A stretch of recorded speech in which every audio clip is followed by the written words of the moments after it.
guys? It's me, Systembal TV.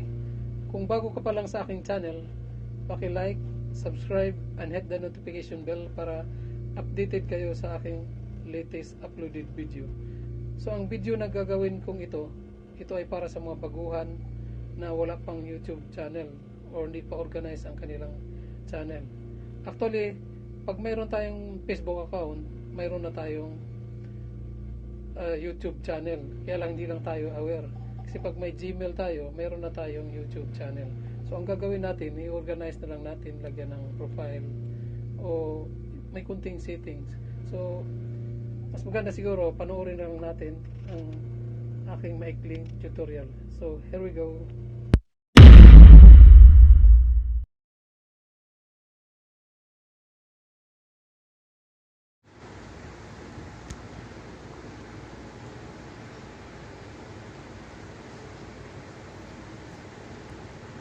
Ngayon punta tayo sa YouTube. So ito yun. Open natin.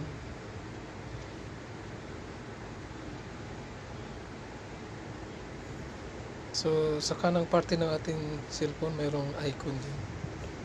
Yung wala pang profile yung YouTube channel, mayroong ang nakalagay doon ay yung kung anong umpisa ng Gmail nyo, pangalan nyo, yung nakalagay. So i-click po natin yun.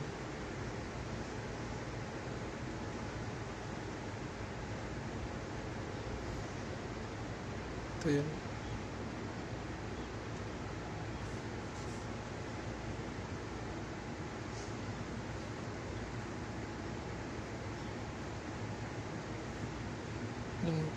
Click natin yung your channel.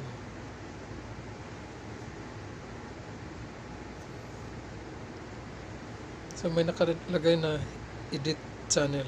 So yun yung pindutin natin. Edit channel.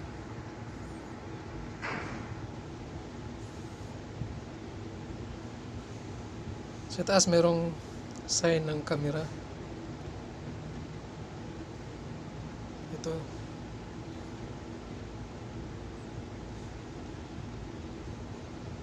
Click natin po ito.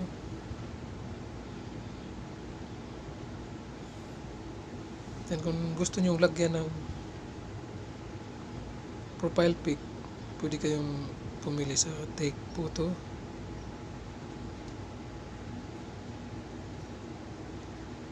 or choose from your photos.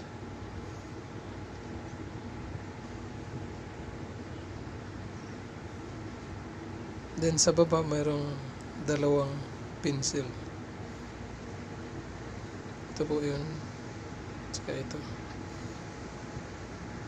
So pindutin natin yung unang pencil. Doon makita sa akin meron lang siyang pangalan. So magsulat na lang kayo dyan kung ano yung gusto nyo pangalan sa inyong channel. Then sa baba pindutin natin yun yung description. Yan, isulat nyo kung ano yung parang about na yung channel, kung ano yung tungkol sa channel nyo. Dun yung isusulat. Then sa baba po mayroong dalawang mayroong dalawang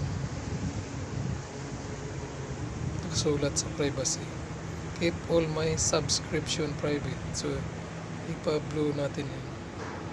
Keep all my playlists o save playlist private. Ipa-blue natin ulit para maging public siya.